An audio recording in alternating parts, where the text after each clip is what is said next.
अस्सलाम वालेकुम स्टूडेंट्स, आज जो हम टॉपिक डिस्कस करने जा रहे हैं वो टेस्टिंग ऑफ हाइपोथेसिस से ही रिलेटेड है।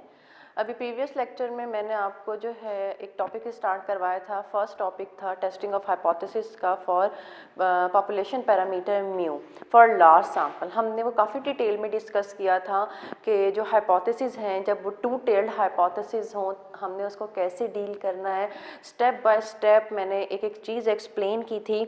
आज हम जो है उसी टॉपिक जो कि हमारा फर्स्ट टॉपिक था testing of hypothesis about population parameter, आज हम उससे रिलेटेड जो है वो एक्सरसाइज में जो क्वेश्चंस हैं वो डिस्कस करेंगे। ताकि वो टॉपिक तो हमने पढ़ लिया लेकिन आगे से हमने उससे रिलेटेड क्वेश्चंस भी तो सॉल्व करने हैं। तो आज हम जो है वो एक्सरसाइज के फर्स्ट 10 क्वेश्चन जो कि हमारे उस टॉपिक से रिलेटेड हैं वो हम डिस्कस करेंगे वन बाय वन। अब इसमें से कुछ क्वेश्चंस तो बहुत यानी कि उनको इतने डिटेल में डिस्कस करने की ज़रूरत नहीं होगी क्योंकि हम प्रीवियस लेक्चर में उसको डिस्कस कर चुके हैं। ऐसे क्वेश्चन जिनको समझकर हाइपोथेसिस बनाना, क्योंकि दो तरह के क्वेश्चंस आते हैं इसमें। एक इस तरह के क्वेश्चन होंगे जिसमें आपको हाइपोथेसिस क्लियर होंगे, ठीक है, कि आपने किस तरह से क्वेश्चन को लेकर चलना है। लेकिन कुछ जो क्वेश्चंस होते हैं उसमें हमें थोड़ा सा स्टेटमेंट को समझना होता है, स्टेटमेंट को देखकर हमने डिसाइड करना होता है, वो क्लियर हाइपोथेसिस मेंशन नहीं होते हैं, ठीक है। दो तरह के क्वेश्चंस आते हैं जिसमें हाइपोथेसिस क्लियर कट हमें बताया हुआ होता है कि ये हाइपोथेसिस है और आपने इस पे वर्क करना है। बट कुछ क्वेश्चंस में हमें हाइपोथेसिस क्लियर नहीं होते हैं, उसमें हमें स्टेटमेंट को पढ़ना होता है और फिर डिसाइड करना होता है कि हाइपोथेसिस हमने किस वे के बनाने, टू वे के बनाने हैं या टू टेल्ड के बनाने हैं, one tailed on the right side का बनाना है या one tailed on the left side का बनाना है। तो इस तरह के क्वेश्चन जो है वो मैं आज आपको करवाऊंगी। फर्स्ट 10 क्वेश्चन में भी इस तरह के क्वेश्चंस मौजूद हैं। तो हम फर्स्ट क्वेश्चन से स्टार्ट लेते हैं। जो आपकी एक्सरसाइज है टेस्टिंग ऑफ हाइपोथेसिस की, उसका फर्स्ट क्वेश्चन देखें। A sample of 900 plants is found to have a mean of 34 centimetre. Means के ये जो एक फर्स्ट सेंटेंस है आपके क्वेश्चन का, ये सैंपल से रिलेटेड है, ठीक है। एक बात तो ये डन हो गई कि जो फर्स्ट सेंटेंस है ये सैंपल से रिलेटेड है और इसमें जो प्लांट्स हैं वो 900 हैं, that is equal to small n, ठीक है। क्यों ये स्मॉल एन है? क्योंकि ये सैंपल की वैल्यू है। Is found to have a mean of 34 centimetre, और इसमें जो मीन है, मीन क्या होगा? एक्स बार। एक्स बार क्यों होगा? क्योंकि ये सैंपल की स्टेटमेंट है, दैट्स वाई ये एक्स बार के इक्वल होगा। Can it be reasonably regarded as a random sample from a large population. और अब जो है वो पॉपुलेशन की बात हो रही है और उसका मीन है 32 एंड द स्टैंडर्ड डेविएशन यानी कि sigma is 23। Use 5% level of significance. आपने 5% लेवल ऑफ सिग्निफिकेंस पर इसको चेक करना है, ठीक है। अब इस क्वेश्चन में हमें कोई भी इंफॉर्मेशन नहीं गिवन, कोई less, greater, equal, not equal कुछ भी गिवन नहीं है। जब कुछ इस तरह का हाइपोथेसिस आए जिसमें लेस भी नहीं गिवन, ग्रेटर भी नहीं गिवन, तो आपने हमेशा जो है वो इक्वल और नॉट इक्वल का हाइपोथेसिस बनाना है, ठीक है। उसने एक पॉपुलेशन मीन को तो बता दिया कि म्यू इज इक्वल्स टू 32, यानी कि फर्स्ट क्वेश्चन में वो ये कह रहा है कि पॉपुलेशन मीन जो है वो इक्वल्स टू है 32, ये एच नॉट हो गया। तो ऑल्टरनेटिव इसका यही बनेगा ना, इज नॉट इक्वल्स टू 32, यानी कि फर्स्ट क्वेश्चन में उसने हाफ इंफॉर्मेशन दिया है कि पॉपुलेशन मीन जो है वो 32 के इक्वल है। तो ऑल्टरनेटिव क्योंकि नल हाइपोथेसिस का उलट होता है, अपोजिट होता है, तो हम खुद से बना लेंगे mu is not equals to 32। और आपको मैंने प्रीवियस लेक्चर में बताया था जो इक्वल और नॉट इक्वल के हाइपोथेसिस होते हैं वो टू टेल्ड हाइपोथेसिस होते हैं। और टू टेल्ड से रिलेटेड मैंने क्वेश्चन बहुत डिटेल में करवाया था। हमेशा जो डिसाइड करना होता है कि ये वन टेल्ड है या टू टेल्ड है, वो हम हमेशा किस हाइपोथेसिस को देखकर जज करते हैं? H1 को देख के जज करते हैं। अब इक्वल नॉट इक्वल से रिलेटेड मैंने बहुत डिटेल में जो है वो प्रीवियस लेक्चर में डिस्कस किया है कि आपने इस तरह के क्वेश्चन को कैसे डील करना है। आपने इक्वल नॉट इक्वल के जो क्वेश्चंस हैं एक्सरसाइज में मौजूद हैं, पहले आप इससे प्रीवियस लेक्चर देखेंगे और उसके बाद जो है वो इक्वल नॉट इक्वल के क्वेश्चंस को सॉल्व करेंगे, ठीक है। वो मैं आज डिस्कस नहीं कर रही हूँ क्योंकि डिटेल में मैं प्रीवियस लेक्चर में उसका प्रोसीजर जो है वो डिस्कस कर चुकी हूँ। अब अगर मैं सेकंड क्वेश्चन की तरफ आती हूँ, सेकंड क्वेश्चन को थोड़ा सा रीड कर लेते हैं कि सेकंड क्वेश्चन क्या है वो डिस्कस करने जा रही हूँ। मैंने बोर्ड पर इसको पूरा सॉल्व भी किया हुआ है, उसको देखते हैं। Suppose that the variance of the IQ of the high school student in a certain city is 2 to 5. Means कि वो ये कह रहा है अब ये जो फर्स्ट सेंटेंस था, ठीक है, इसमें कहीं पर भी सैंपल का वर्ड नहीं आ रहा, तो ये हम कंसीडर करेंगे जो स्टेटमेंट है ये पॉपुलेशन से रिलेटेड है, कहीं पर रैंडम सैंपल नहीं आ रहा, ठीक है। तो ये फर्स्ट स्टेटमेंट है, सपोज से लेके 225 तक हम ये कंसीडर करते हैं कि ये पॉपुलेशन की स्टेटमेंट है, और ये जो वेरिएंस इसने हमें गिवन दिया हुआ है वो क्या है 2 to 5। तो मैंने यहाँ पर क्लियरली लिख दिया है कि sigma square is equals to 2 to 5 और रैंडम सैंपल। अब जो सेकंड इसका सेंटेंस स्टार्ट हुआ वो सैंपल वैल्यू से स्टार्ट हो रहा है, ठीक है। Random sample of 36 students means कि 36 क्या होगा, small n has a mean IQ of 106, क्योंकि ये सैंपल का मीन है तो 106x बार हो गया। If the level of significance is chosen at 0.05, level of significance means alpha जो है वो आपके पास 0.05 हो गया। शुड वी कंक्लूड, क्या हम ये कह सकते हैं that IQ of high school student in this city are, जो मोस्ट इम्पॉर्टेंट चीज़ ये है higher than 100। Higher than 100 means कि वो ये कह रहा है कि जो स्टूडेंट का IQ लेवल है क्या वो हायर देन 100 है या नहीं। एक चीज़ जो कि फर्स्ट लेक्चर में मैंने डिस्कस की थी कि जो H0 होता है, देखिए दो तरह के हमारे पास हाइपोथेसिस होते हैं, एक H0 होता है और एक जो है वो अल्टरनेटिव हाइपोथेसिस H1 होता है। मैंने आपको बताया था कि इक्वालिटी ऑलवेज होल्ड्स इन H0, नल हाइपोथेसिस में इक्वालिटी हर हाल में जो है वो होल्ड करती है, और कहाँ पर इक्वालिटी होल्ड नहीं करती, अल्टरनेटिव में इक्वालिटी होल्ड नहीं करती।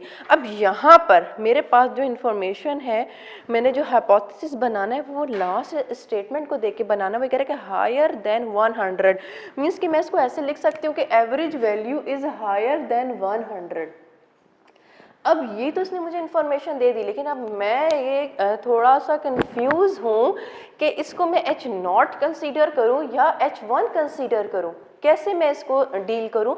तो अब देखिए जब हायर है, हायर के साथ अगर वो ये कहता higher and equal than 100, equal का वर्ड आ जाता तो हम इसको H0 में लिख देते, लेकिन यहाँ पर उसने सिर्फ बात किया हायर देन 100 की, equality not hold in this statement, in this value equality hold नहीं कर रही। तो ये जो हायर वाला हाइपोथेसिस है मैं किस में पुट कर दूंगी, H1 में, और इसका जो अपोजिट है वो H0 बना लूंगी। जैसे H0 का अपोजिट H1 होता है ना, इसी तरह H1 का जो अपोजिट है वो H0 बन जाता है। अगर ये हायर का है तो ये लेस इनइक्वालिटी के साथ जो है वो H0 में चला जाएगा, ठीक है। हमेशा जो ये दोनों हाइपोथेसिस है ये एक दूसरे के अपोजिट है।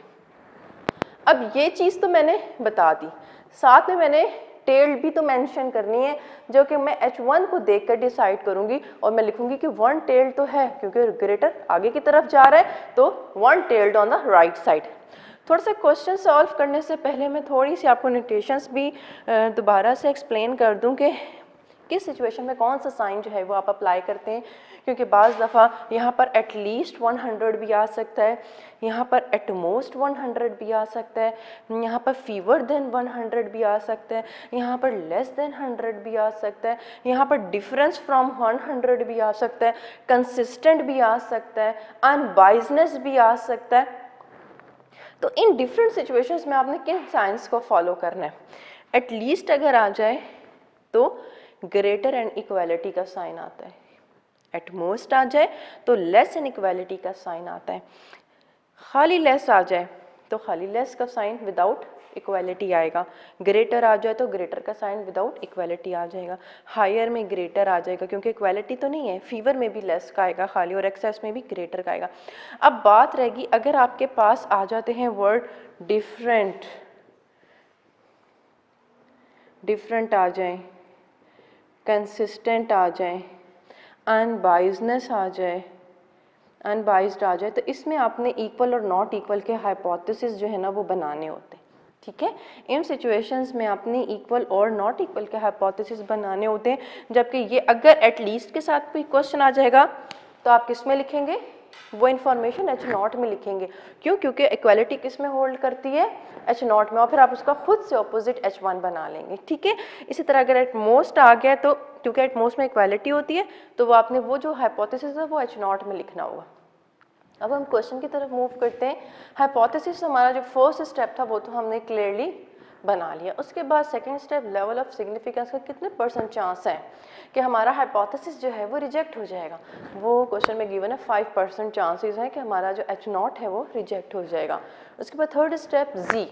अब Z मैंने क्यों लगाया है, यहाँ पर मैं T भी लगा सकती थी, लेकिन Z क्यों लगाया है कि इस क्वेश्चन में ना हमें सिग्मा भी गिवन है और n भी ग्रेटर देन 30, दैट्स वाई हमने Z को चूज़ किया।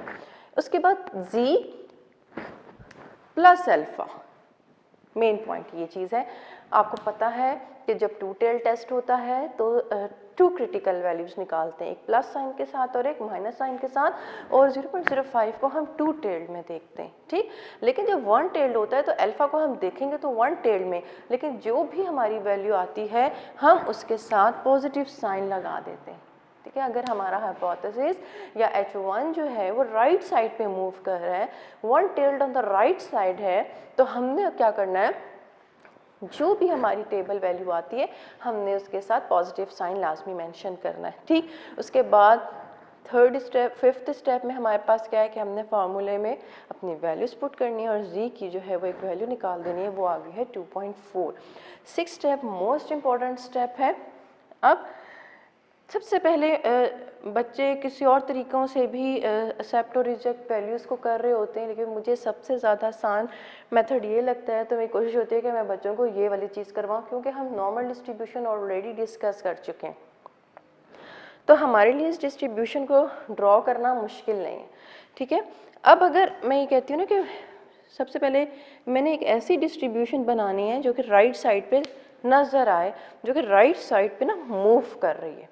तो अब ये मैंने एक ऐसी डिस्ट्रीब्यूशन ड्रॉ कर ली जो कि राइट साइड पे ज़्यादा मूव कर रही है, तो हमेशा इस पॉइंट पर राइट साइड पे ही क्रिटिकल वैल्यू को पुट करते हैं, यहाँ पर 1.645, और हमेशा Z एक्सिस के मिड में होता है 0। 0 हमारा हमेशा Z एक्सिस के मिड में लाई कर रहा होता है, और क्योंकि ये राइट साइड टेल्ड पर है तो क्रिटिकल वैल्यू हमेशा यहाँ पुट होगी, जो कि मैंने यहाँ पुट कर लिए 1.645।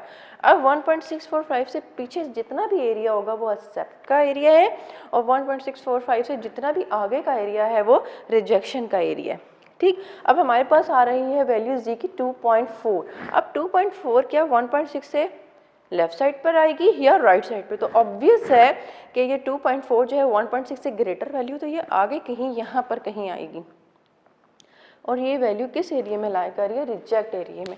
तो हम अपने इस क्वेश्चन को कैसे कंक्लूड करेंगे, सिंस कैलकुलेटेड वैल्यू, ये कैलकुलेटेड वैल्यू होती है जो फार्मूले से आती है ना, इसको हम कैलकुलेटेड वैल्यू कहते हैं। Since calculated value fall in a critical region, यानी कि rejection region, this null hypothesis is rejected, that's why हम अपना नल हाइपोथेसिस जो है वो रिजेक्ट करें। इतनी एक्सप्लेनेशन काफ़ी, और आपका सेकेंड क्वेश्चन जो है वो डिस्कस हो गया, ठीक है।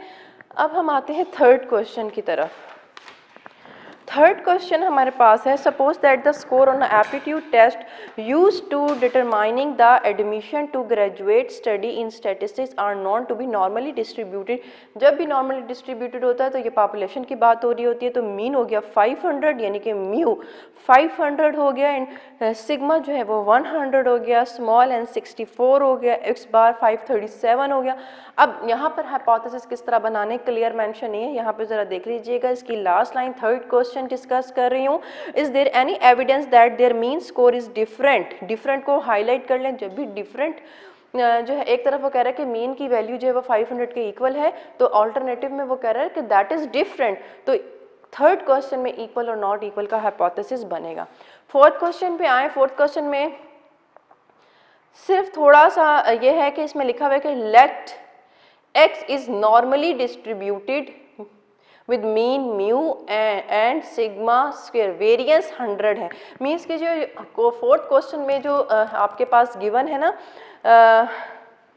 100, फोर्थ क्वेश्चन में जो आपके पास 100 गिवन है वो आपके पास क्या है, सिग्मा स्क्वायर की वैल्यू है, ठीक है। जब भी x normally distributed with mean mu होता है, वेरियंस सिग्मा स्क्वायर होता है, तो यहाँ पर जब भी कोई वैल्यू गिवन होती है वो सिग्मा स्क्वायर की होती है, तो आपने यहाँ से पहले सिग्मा की वैल्यू निकालनी है। और ये H1 देखिए इसमें क्या गिवन है, म्यू इज़ ग्रेटर देन 12, तो ये one tailed on the right side, same जैसे सेकंड क्वेश्चन मैंने करवाया था, फोर्थ क्वेश्चन भी आपका एज इट इज़ होगा। इसी तरह फिफ्थ क्वेश्चन जो है ये डिस्कस कर लेते हैं। अ random sample of 64 drinks from a soft drink machine has an average content.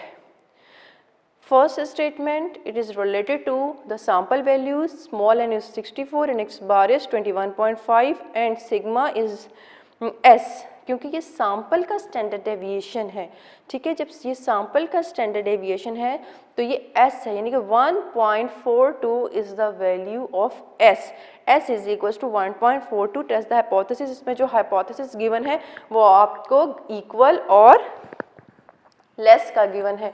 Question की बात करते हैं तो इसमें जो हाइपोथेसिस हैं वो मुझे क्लियर थे कि एक आपने इक्वल का बनाना है और एक आपने जो है वो H1 लेस का बनाना है।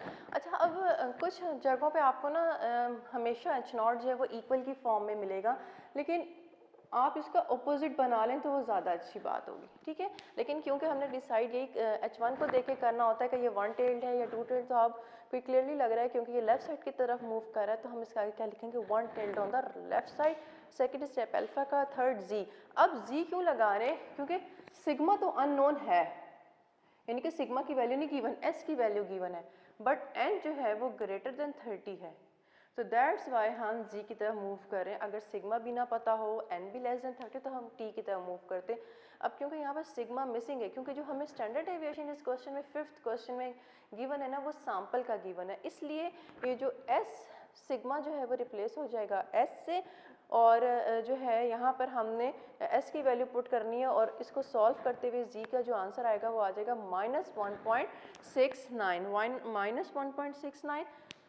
फोर्थ स्टेप क्रिटिकल वैल्यू का है। क्रिटिकल वैल्यू हम कैसे निकालेंगे, क्योंकि लेफ्ट साइड पर है तो हम 0.05 को हम देखेंगे तो वन टेल्ड में, लेकिन जो भी वैल्यू आएगी हम उसके साथ माइनस साइन लगा देंगे। अभी जो मैंने सेकंड क्वेश्चन करवाया था वो राइट साइड पे मूव कर रहा था तो मैंने उसके साथ प्लस साइन लगा दिया, लेकिन अब ये लेफ्ट साइड पे मूव कर रहा है तो मैं इसके साथ माइनस साइन जो है वो मेंशन कर दूंगी। फिर वही चीज़ के 6 में कंक्लूड करना है, क्योंकि लेफ्ट साइड पर टेल है तो मुझे लेफ्ट साइड वाली जो टेल है वो थोड़ी सी बड़ी करनी होगी, और इसकी जो क्रिटिकल वैल्यू है अब वो राइट साइड की बजाय हम लेफ्ट साइड पे पुट करेंगे विद माइनस साइन। फिर ये देखेंगे कि 1.69 कहाँ है, तो 1.69 जो है वो -1.69 जो है वो रिजेक्शन रीजन में आ रहा है। फिर हम क्या करेंगे कि हम जो है वो इसको रिजेक्ट कर देंगे, रिजेक्ट H0, ये हम कंक्लूड कर देंगे। Since the calculated value of Z falls in a rejection region, so we reject H0 at 5% level of significance, ठीक है। ये हमारा जो है वो फिफ्थ क्वेश्चन हो गया। इसी तरह सिक्स्थ क्वेश्चन है।